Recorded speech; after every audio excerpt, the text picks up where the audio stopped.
জল যন্ত্রণার ছবি অজয়নগরে উদিতা আবাসন, সেখানে এক মানুষ সমান জল ছিল, সেই জল খানিকটা কমেছে, তবে জল পুরোপুরি যে এখনো পর্যন্ত শুকিয়েছে বা পাম্প করে বার করা হয়েছে এমনটা নয়।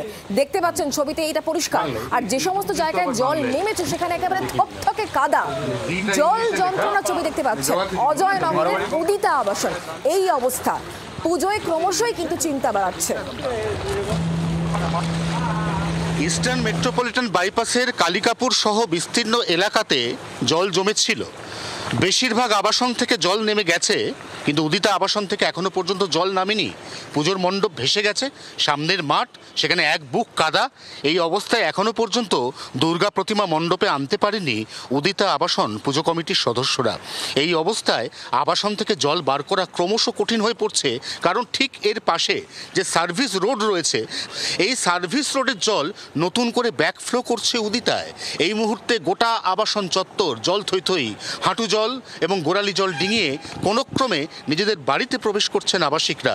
দুর্গাপুজো কার্যত শিখে উঠেছে, তবু আপ্রাণ চেষ্টা করছেন এই আবাসনের সদস্যরা যাতে অন্তত সময় মতো মাকে এনে এবারের পুজোটা নমনম করে হলেও সেরে ফেলা যায়। জি 24 ঘন্টার জন্য ক্যামেরায় তরুণের সঙ্গে অয়ন, কলকাতা।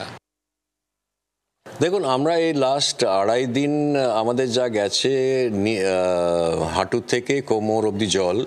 এবার স্ট্যাগনেন্ট হয়ে বাইরে সার্ভিস রোডের ওখানে ওয়াটার লগিং থেকে ভেতরে জল ঢোকে, আমরা এখান থেকে আবার পাম্প করি, আবার ফেরত আসি।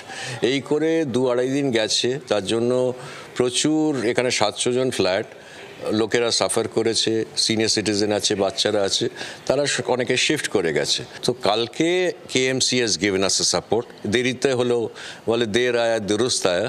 তো কালকে ওনারা যখন যেতে we have been able to, আমরা পাম্প আউট করতে পেরেছি। আমাদের পুজো কমিটি যেভাবে প্ল্যান করেছে সেটা ডেফিনেটলি আর কি সাকসেস হবে, আনলেস এর মধ্যেখানে যদি আবার কোনো ক্যালামিটি হয়। বাংলার আওয়াজ, বাঙালির আবেগ, জি 24 ঘন্টা।